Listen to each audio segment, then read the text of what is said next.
Hi friends, നാടൻ ക്ലബിലേക്ക് സ്വാഗതം.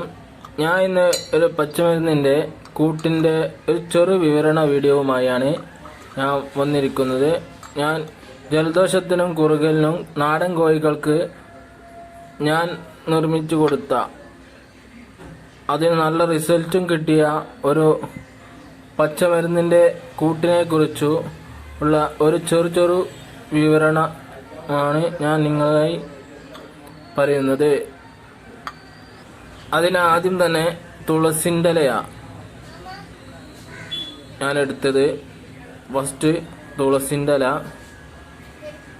നമ്മുടെ നാട്ടിൽ സുലഭമായി ലഭിക്കുന്ന നാടൻ പച്ചമരുന്നാണ്. പല കാര്യങ്ങൾക്ക് ഉപയോഗിക്കുന്ന തുളസിൻ്റെ ഇല. രണ്ടാമത് കഞ്ഞിക്കുറുക്കൽ എന്ന് പറയപ്പെടുന്ന ഇതാണ്. ഇത് നമ്മൾ ചെറു കുട്ടികൾക്ക് പോലും ജലദോഷത്തിന് കൊടുക്കുന്ന ഒരിതാണ്. മൂന്നാമതായി മഞ്ഞളാണ്. മഞ്ഞൾ പല ആൻറ്റിബയോട്ടിക്കായിട്ട് ഉപയോഗിക്കുന്നു. നാലാമതായി ഇഞ്ചി ഒരു ആൻറ്റിബയോട്ടിക്കായും ജലദോഷത്തിനും കഫക്കെട്ടിനും നല്ലതാണ്.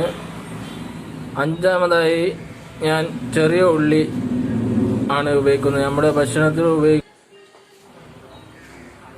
എന്നിവയുടെ ഒരു കൂട്ടെടുത്ത് ആ കൂട്ട് ഒരു ഇടിച്ച് അതിൻ്റെ നീരെടുത്ത് അത് സമന്വയമാക്കി ഓരോ കോഴികൾക്കും ദിവസേന 3 നേരം കൊടുത്തു കഴിഞ്ഞാൽ കോഴികളുടെ ജലദോഷം, തുമ്മൽ, കുറുകുറു എന്നിവയ്ക്ക് ആശ്വാസം കിട്ടുകയും കോഴികൾക്ക് പ്രതിരോധശേഷി വർദ്ധിക്കുകയും ചെയ്യും. എൻ്റെ വീഡിയോ സപ്പോർട്ട് ചെയ്യുകയും എന്തെങ്കിലും പോരായ്മകളുണ്ടെങ്കിൽ കമൻറ്റ് വഴി അറിയിക്കുകയും ചെയ്യണമെന്ന് അപേക്ഷിക്കുന്നു. Thank you for watch.